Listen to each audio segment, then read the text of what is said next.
1, 2. Check, check, check. 1, 2, 3, 4, 5, 6, 7, 8, 9, 10. Check, check. Check, check. CBS audio check. 1, 2, 3, 4. Check, check. Can you hear me? All right.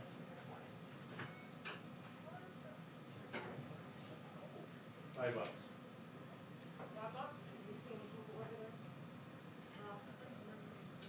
I met Angela. Yeah. And that was all that was around. Yeah. Really? And that's what people want, because of COVID and so they're at.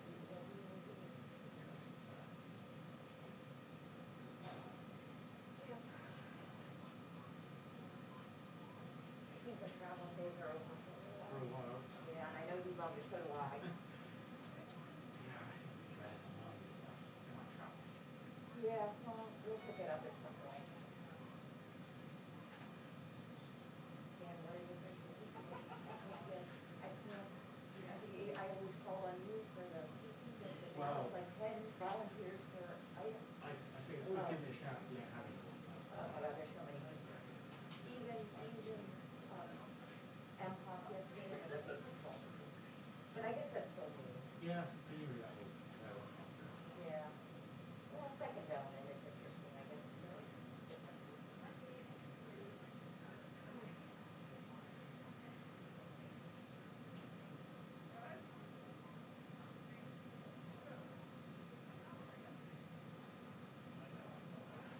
know, especially after the start of the campaign, all that ending, and then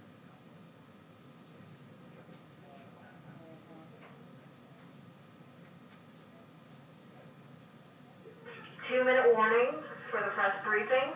2-minute warning. Thank you.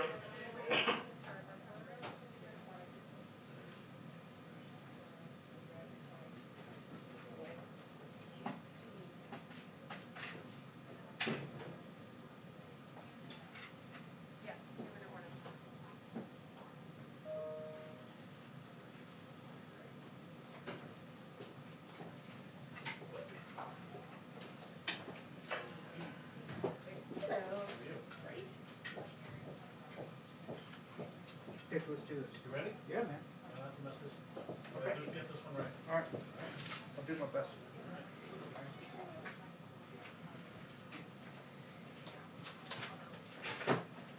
Alrighty then.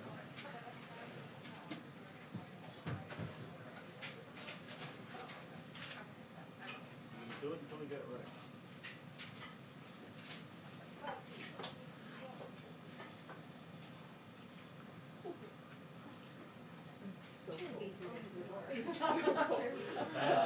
Bad place to be. That's the worst. You got the worst seat. That's why I was waiting there. You got the worst seat. Oh, you want me to keep it open? No, oh, you did sit on the ticket then. The other day.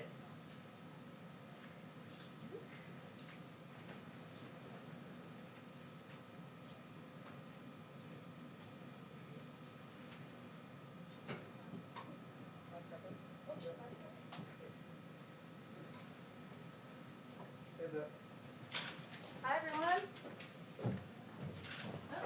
No guests today.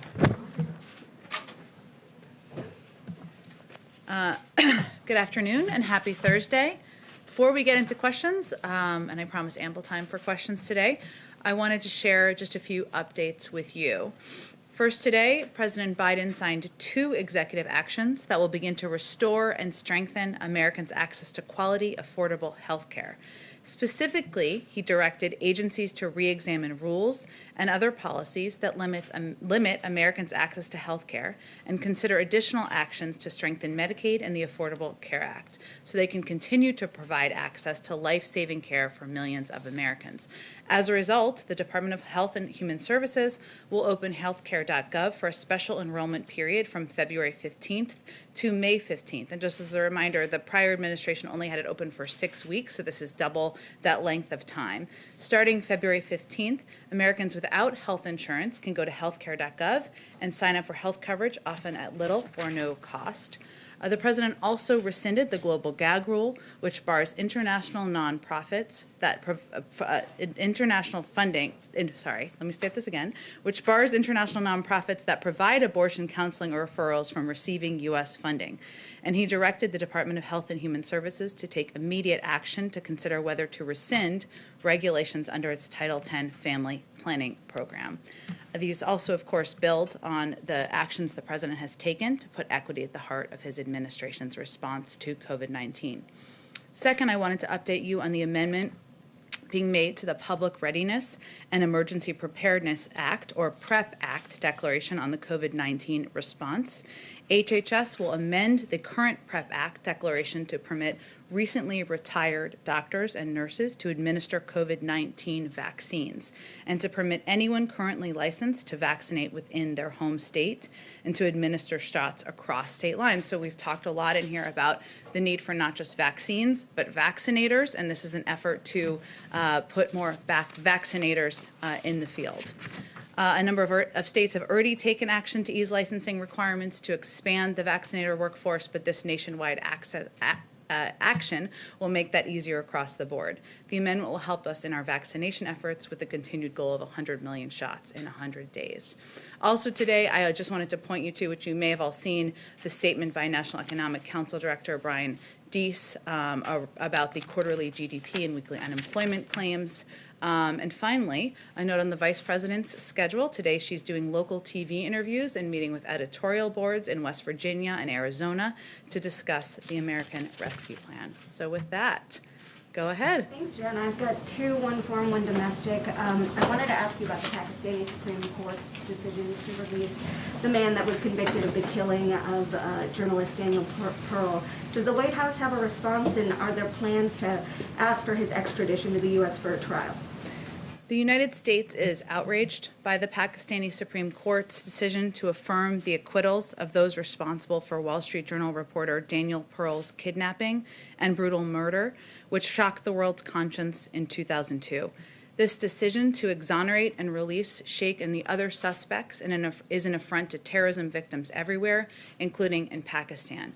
We recognize past Pakistani actions to try to hold Mr. Pearl's murderers accountable, and we do note that as of right now, Omar Sheikh remains in detention in Pakistan under national security authorities. But we call on the Pakistani government to expeditiously review its legal options, including allowing the United States to prosecute Sheikh for the brutal murder of an American citizen and journalist. And we're committed to securing justice for Daniel Pearl's family and holding terrorists anywhere accountable for their heinous crimes. And the State Department, I know, also just put out a statement. To ask about this flurry of executive orders we've seen. President Biden ran on a pledge to restore unity. He promised on Inauguration Day he'd be a president for all Americans, but since he's gotten into office, he's been largely acting unilaterally. I mean, we saw a record-breaking number of executive orders. He has not yet met with lawmakers on Capitol Hill, and we're not even quite sure who he's talking to on Capitol Hill. So what do you say to Americans who are watching all of these executive orders? And does the White House think that this is the best way to make policy, considering an opposing president could come back in 4 years from now and erase all the work he's done with the stroke of a pen? Well, there's a lot to unpack there, so let me try my best. First, the president put forward a large and bold COVID relief package, $1.9 trillion, that is meant to address the challenges the American people are facing and the dual crises that that the country is facing, from the pandemic to an economic recession as a result.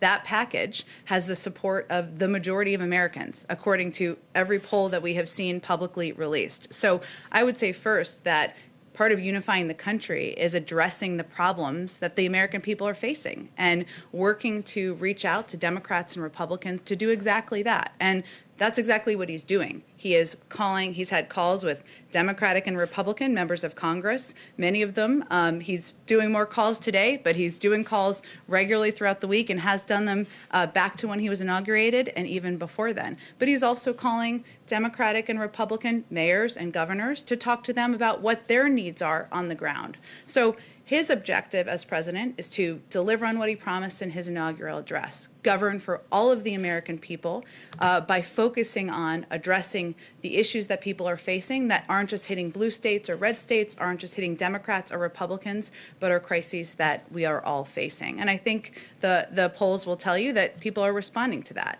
In terms of executive actions, he also ran with a commitment to take steps immediately to address the pain and suffering that the American people were feeling. And that includes overturning some of the detrimental, harmful, and at times immoral policies and actions of the prior administration. But he's the first to tell you, as he said many times publicly, he's not going to take executive action alone. That's why he's put forward a number of packages that he's actively working with members of both parties to move forward on. Follow-up, if the issue is that Congress is so broken that he needs to work quickly unilaterally to get some of this done, then does he support the move towards reconciliation that Senate Democrats are talking about right now? It's essentially the same idea. Well, I didn't say that that was his point of view. Those are your words, not mine. I would say his view is actually that these policies, the policies in his COVID relief package, are policies that are not Democratic or Republican. Everybody wants their kids to go back to school. Everybody thinks that there should be more shots in the arms of Americans. Everybody thinks that the American people should get more relief and a bridge in this period of time that is such a challenge. So what he's saying is, here's my proposal. Here's how I think. Here's how economists, medical experts, health experts think we can address these crises we all agree are impacting all of our constituents across the country. Let's have a conversation about it. That's what he's doing. At the same time, he's not going to delay action that would help bring relief to the public and help bring access to affordable health care to the American people, help ensure women have access to reproductive health as well. So, there are a lot of steps he's taken over the past couple of weeks. He's not going to delay actions that require immediate action, that he can bring that relief immediately, but he's also going to work with Congress. He's proposed multiple bills to do that.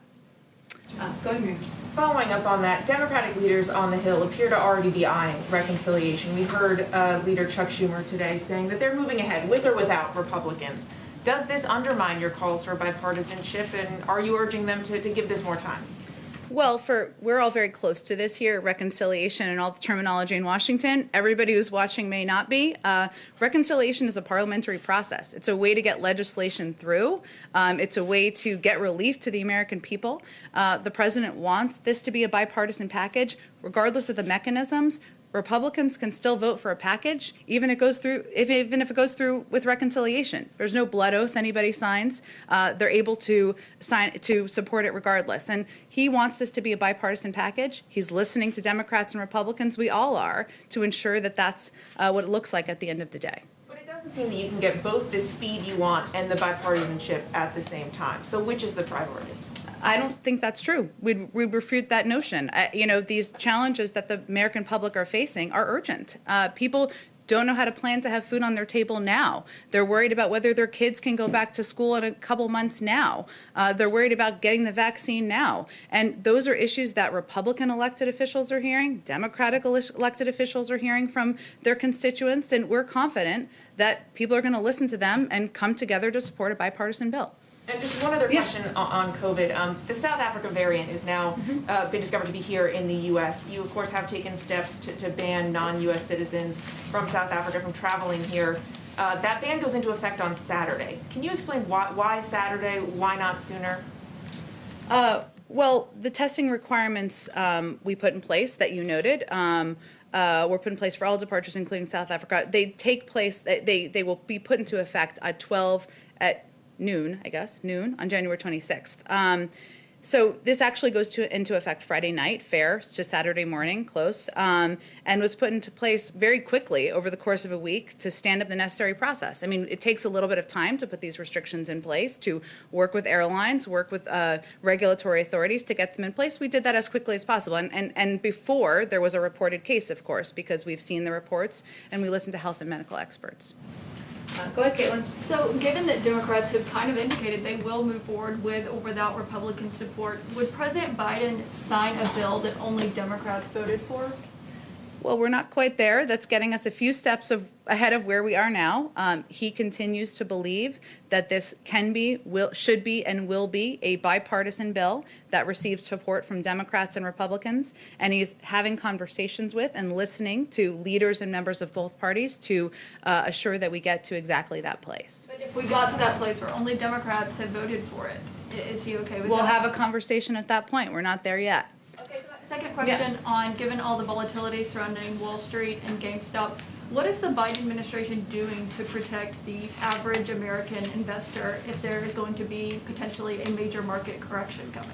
Well, the SEC put out a statement, I believe it was today, or in the last 24 hours, I should say. We'd refer you to that. We're not going to have additional comment from here. Nothing beyond just monitoring it. Has he had any conversations with economic officials about what's going on? We don't, he's briefed by his economic team frequently, but I don't have anything more to read out for you.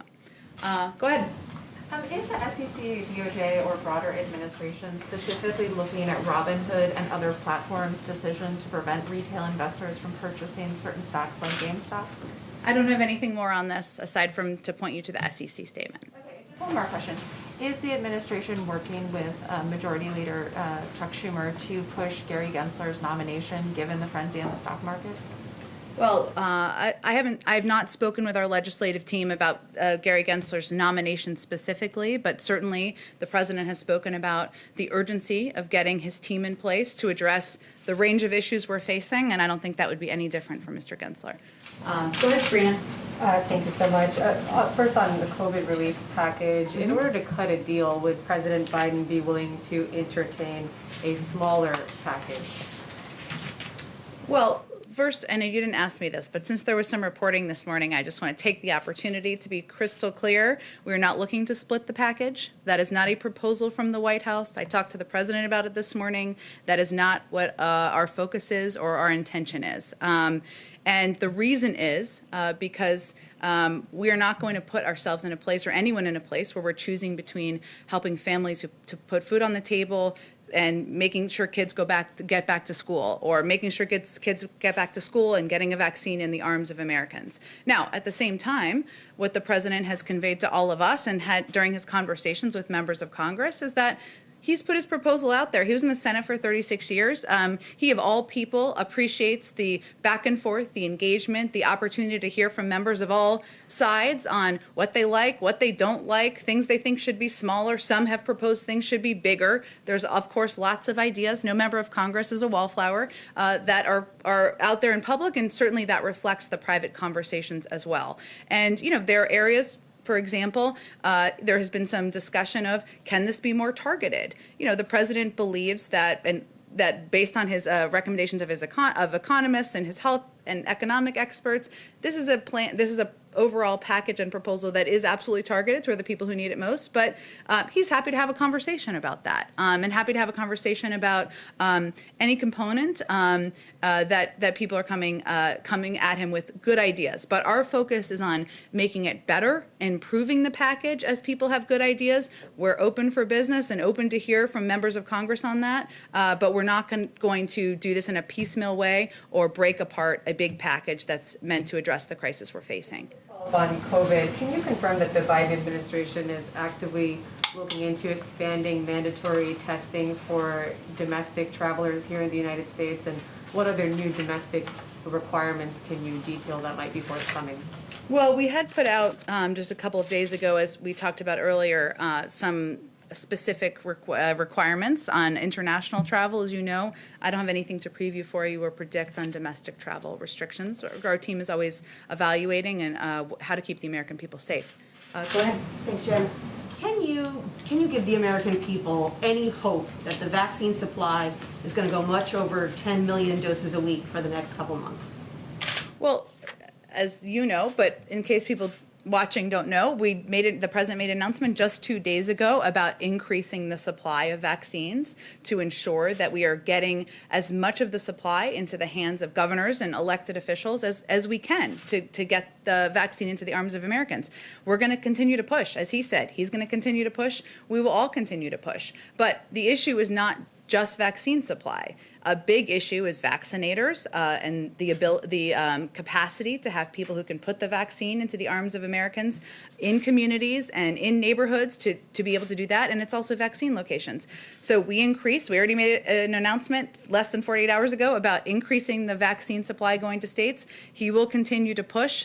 Our goal is, of course, to continue to increase in all of these areas. But the main issue is supply, isn't it? It's one of the issues. We will be in a place by this summer where we will have enough supply for the public, but that doesn't ensure that everybody will have had a vaccine, because we need to ensure we have the materials to distribute the vaccine, the vaccinators and qualified individuals to literally put the shots in the arms of Americans, places to do it. This is why this is such a Herculean task, because it requires so many components. Sanofi just announced that it has struck a deal with Pfizer to produce 125 million doses of the Pfizer vaccine, but that's all going to the EU and it's not going to start until this summer. Has the White House been talking to domestic pharmaceutical companies about doing something similar more quickly? Well, the president did invoke the Defense Production Act, as you all know, last week. But we're not, to quote Dr. Fauci, because it's always a good place to be, we're not producing shoes here. We're producing vaccines. And we want to work very closely with the manufacturers and the companies that are the experts on producing these to ensure they can do exactly that. It's not easy to start from scratch in a new facility. We're very mindful of that. And so right now, we're certainly reviewing all options, but our focus is on continuing to work directly with the manufacturers and their facilities to get the vaccines out the door. Go ahead. Thanks, Jen. And Nandita from Reuters News. One question on the healthcare EO today. How many people does the White House expect will sign up during the supplemental time period? How many people are you expecting will sign up for these insurance programs through the Federal Exchange? Well, we don't have a number to predict for you, but the reason that the president signed the executive order today was because it felt essential at a time of a pandemic when millions of people are concerned about their health care, far too many still don't have access, to open up an expanded window for Americans to be able to apply. And we will have a robust public campaign, paid media campaign to reach the American people, and we'll be putting a lot of levers and resources toward that. But I don't have a prediction for you in terms of the numbers. Absolutely no estimates going in?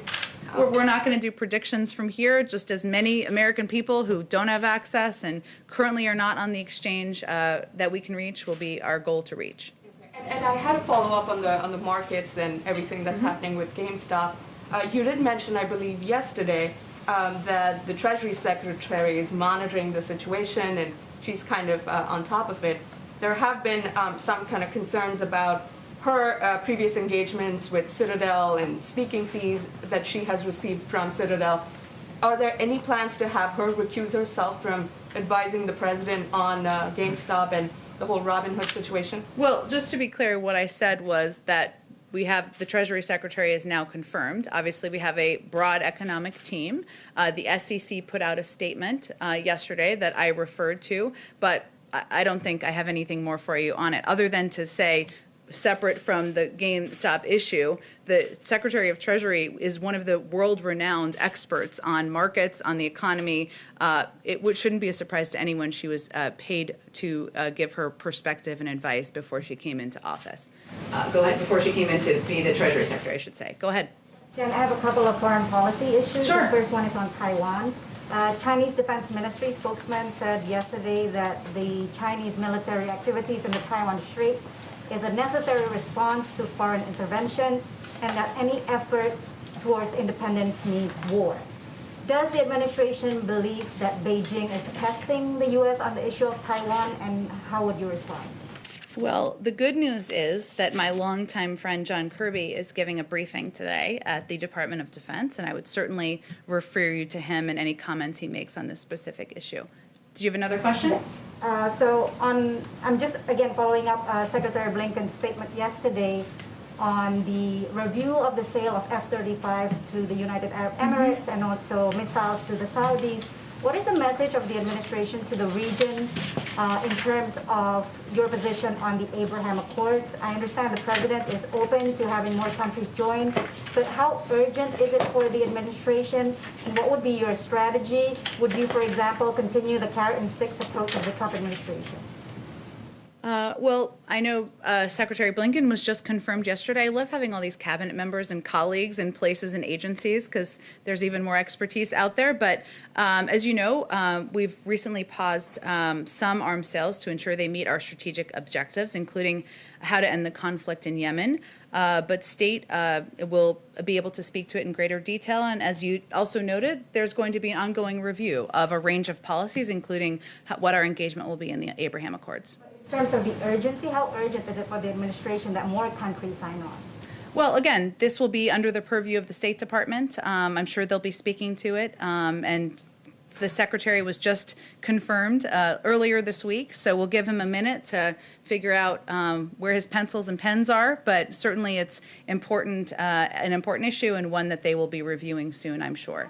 Question on Russia. Do you have anything else to add now that the Russian court has rejected the appeal of Alexei Navalny? Anything else that you'd like to add beyond what you've said?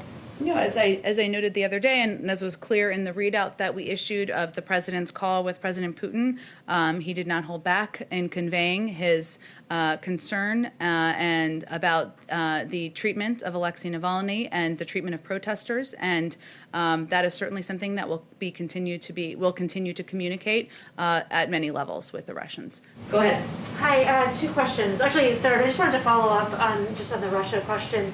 Is there anything at all that you can give us in terms of the tone of that call or the length of the call? I mean, the topics that you laid out, kind of boom, boom, boom, were all pretty, it seemed like quite a difficult conversation for the Russian president, perhaps. I'm just wondering if you can give us any sort of sense of color about how it went. Well, I'm not in the business of reading out anything the Russians are doing, as I know you're not exactly asking, but sort of. I will say that President Biden had clear objectives that he wanted to get across during that call. He has never held back as it relates to President Putin or his concerns about the actions of the Russian government, and he certainly conveyed that clearly during the call. As you know, there's also a review that's underway about a range of activities that is being overseen by his national security team, and he touched on a number of those issues during that call. But I don't have anything more for you. I'm sure the Kremlin is happy to give you a readout of how well President Putin thinks the call went. Go ahead. Fair enough. Another question is just on immigration. A federal judge in Texas has blocked your 100-day deportation pause. I just wanted to see how that's impacting the Biden agenda and if that is any way a reason for perhaps a delay in an immigration EO that we've been expecting. No, I will say, I know we had a statement on the specific case you referenced, which I'm happy to circle back with you on it if you haven't received it. In terms of our overarching agenda and approach to immigration, there was an early and draft version of what our executive order plan and schedule looked like, and that was early and was draft and was not accurate. But I will tell you, get some sleep this weekend. We'll have more to say next week on immigration. The president will, so we'll have more to report out to you in the next couple days. One final thing here. I was curious, some of my colleagues have earlier been asking you about reconciliation and sort of the tension between moving quickly with Biden's legislative agenda versus sort of a longer period of negotiation. And I do wonder with this last week, you did have Senator Leahy in the hospital, Senator Mark Warner in quarantine because of COVID. There's a pandemic going on, and you have the slimmest possible majority in the Senate. Is there any sort of, when you look at the health situation, is there any sense that perhaps, moving it along quickly while you still have a majority might be the better move? Well, I've watched Senator Leahy in action for quite some time, and he has been, continues to be an advocate, as we know, for justice, for equality, and he's pretty wily and fierce. So we're pretty confident we're going to be working with him for a while. And as you know, he's resting at home, and we wish him our best. But I would say the president came into office knowing he was going to have a slim majority, and that it would be essential to work with both Democrats and Republicans, and that it would be extremely challenging, if not nearly impossible, to get big, bold work done on behalf of the American people without working with both parties. And that's exactly why he has himself had a number of engagements and calls with members of Congress, Democrats and Republicans, and why he has asked his team to do exactly that as well. So we've known, of course, even before the election in Georgia, we thought there wouldn't even be a slim majority. We would be in the minority. So, he's been planning for that, and we've been planning for that through the course of the last several months. Go ahead. Yeah, I'm following up on immigration. I understand what you're saying about the document that's out there with some executive orders and dates, but the Chief of Staff also indicated that immigration would be coming by February 1st, which I believe is Monday. Mm-hmm. So are the immigration executive orders coming on Monday? And is there some desire to wait until the Secretary is confirmed for the executive orders, or can you give us shed some more light on this? No, I would say, as you guys may know from doing your own planning with long-term enterprise stories, sometimes things change. And things change in communications planning and what day you're going to put information out. And there's a range of reasons for that. But I would say stay tuned. We'll have more to say next week. So you won't say if it's Monday or not? Just sometime next week? It will be next week. Okay. And one of the executive orders that we're talking about, a plan for family reunification at the border. I mean, that's one. Obviously, there's many, but that's one that a lot of people are waiting to kind of hear what that plan is. Is that something we should expect? Well, the president talked about his commitment to putting together a commission for reunifying families. He remains committed to that, and we'll have more to share on that soon. Go ahead, all the way in the back. Thank you so much, Jen. Raquel Krahenburg from TV Globo Brazil. I have two questions. Going back to the climate crisis, during the campaign, President Biden warned of economic consequences if Brazil did not reduce deforestation on the Amazon. I'm wondering what kind of consequences he's considering, if it could hurt, for example, the trade negotiations with Brazil or the OECD support. Well, we just announced yesterday that we're going to be doing a climate summit coming up in the next couple of months. And of course, this is a big priority for President Biden. And that's why he asked his good friend, former Secretary Kerry, to lead our climate international effort. And certainly Brazil will be a key partner in that. But in terms of what those negotiations and discussions look like, it's a little too early for that at this point. And I'd certainly send you to the State Department and Secretary Kerry's office for more details.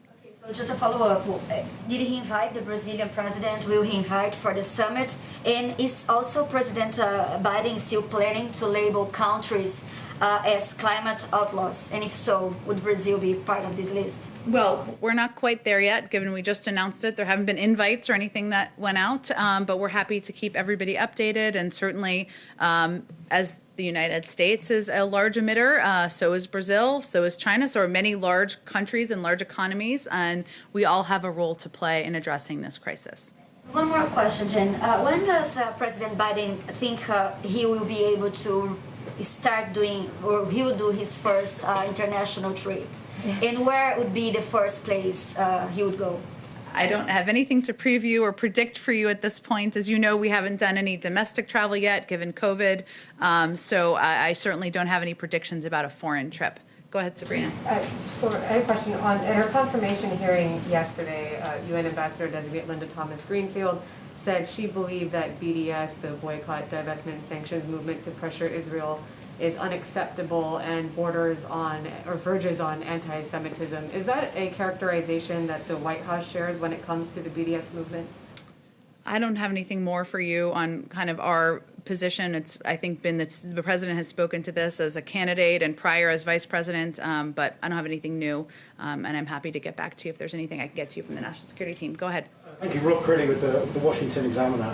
Just to actually follow up on that, Linda Thomas-Greenfield also said she would be standing against the unfair targeting of Israel, the relentless resolutions that are proposed against Israel unfairly. Is that the position of the White House? I mean, Israel, after all, is in violation of international law, illegally occupies the West Bank and Gaza. Do you believe it's unfairly targeted? You know, I didn't see her full hearing yesterday. Actually, I didn't see any of her hearing. I'm happy to review it and take a look and see if there's more we can speak to from our end. Can I also just bring back to the executive orders, the questions we were discussing at the start? So I'm still trying to sort of reconcile this Deluge, what are we at? I think we're at 26 executive orders now, and reconcile that with the campaign rhetoric, because in October, Joe Biden said there were limitations on the use of executive actions, things you can't do by executive order unless you're a dictator. We're a democracy, we need consensus. I think you said earlier that some of these executive orders were being used to roll back some of the immoral things that the previous administration had done. If you're calling these things immoral, is that seeking consensus and unity? And then also, I mean, does it suggest that President Biden sees himself as perhaps a benevolent dictator? Well, Rob, I'm sure this wasn't your intention, but I think you took the president's comments a bit out of context. He was asked about tax reform and whether that could be done via executive order during the interview with George Stephanopoulos, which you're referring to. But I think the answer Well, is I think the question is pretty important context for everybody, and he said no. And the president also said during an interview with columnists back in December that he didn't think executive action should be used for everything, and that certainly is his point of view. But there are steps, including overturning some of the harmful, detrimental, and yes, immoral actions of the prior administration that he felt he could not wait to overturn, and that's exactly what he did. Now, any historian will tell you that he walked into the presidency at one of the most difficult moments in history that required additional executive action in order to get immediate relief to the American people. But he believes, as is law, as everybody knows how a bill becomes a law, is that in order to make action and policy permanent, you need to work with Congress. That's why he has also proposed a COVID relief package, a big, bold package. Some say very big. I agree with that. And also an immigration bill. He has not held back or delayed putting forward legislation either. So he's going to use the levers that every president in history has used, executive actions. But he also feels it's important to work with Congress and not just one party, but both parties to get things done. Go ahead in the back. Thank you, Jen. A couple of questions. One technical question on the EO signed today. Does the EO on ACA open the marketplace to non-citizens, to legal residents or undocumented immigrants that may be able to benefit from the extra care?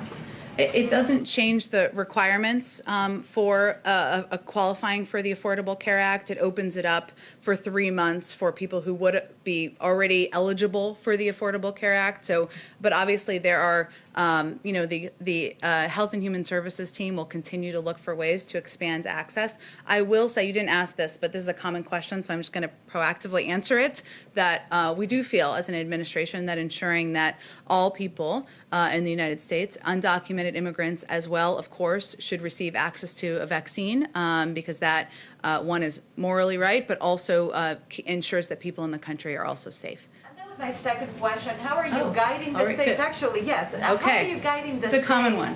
Yeah, how are you guiding the states, in any way, to get those undocumented communities to come forward to get vaccinated? Many of them in the states don't have any way to prove that they're residents of those states in order to go to their local clinics and prove residency to get the vaccine. So how are you working with the states to get that done? It's challenging. We've talked about this a bit in here. I mean, there's obviously vaccine hesitancy, which certainly exists in communities of undocumented immigrants, and the concern of what it will mean for their status. But we are focused on ensuring we get the vaccine out broadly and to communities across the country, because that will make the American people safer. It's something we have to be both creative about, aggressive about, ambitious about. It's one of the reasons we need additional funding through the American Rescue Plan, but also one of the reasons why we plan to have an aggressive public education campaign to help embolden and empower local doctors and authorities. I may ask one more on Cuba. Do you guys plan on walking back all of those restrictions that were put into place under the Trump administration after the Obama administration had opened things up with Cuba? Well, our Cuba policy is governed by two principles.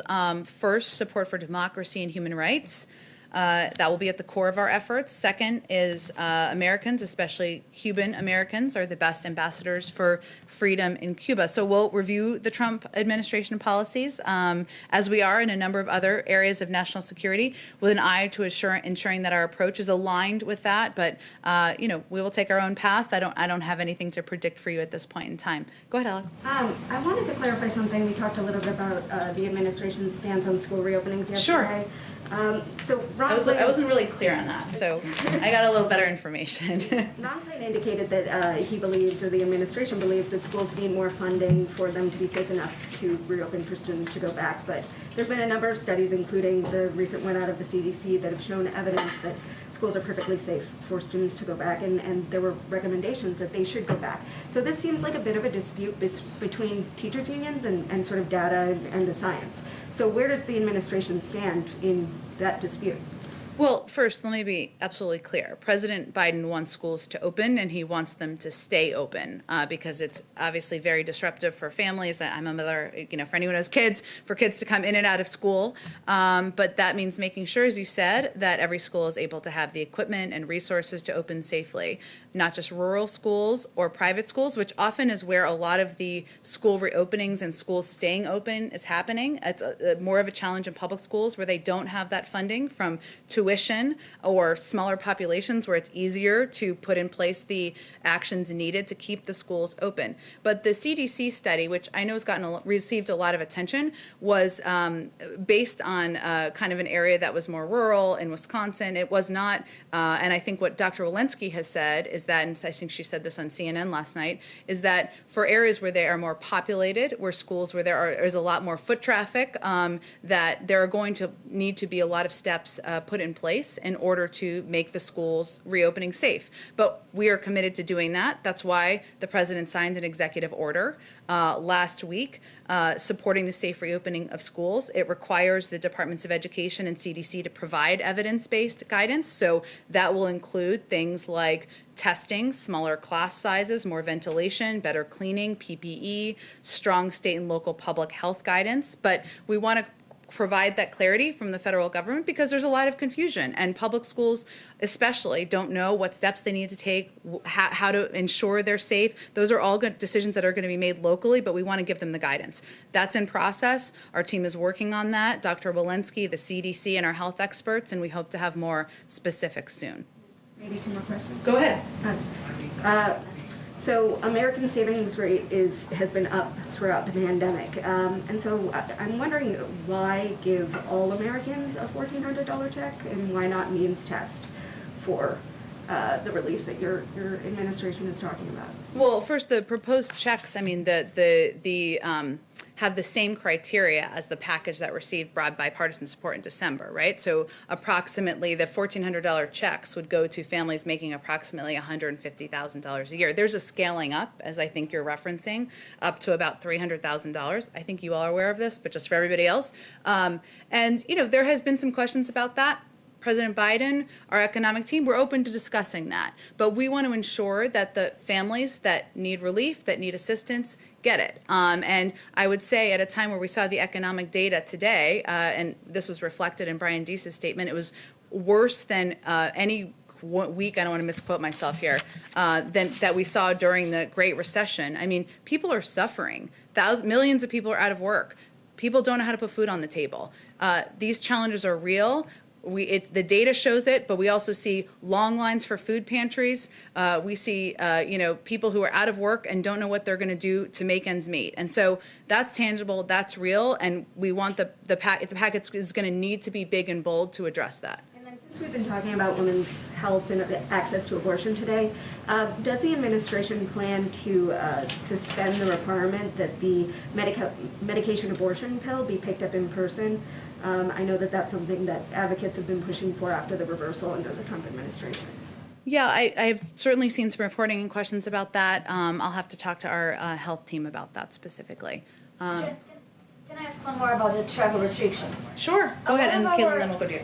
A lot of our viewers are asking if there will be any kind of consideration for waivers for students or unmarried couple like fiancés, since that is now the requirement for testing and quarantine.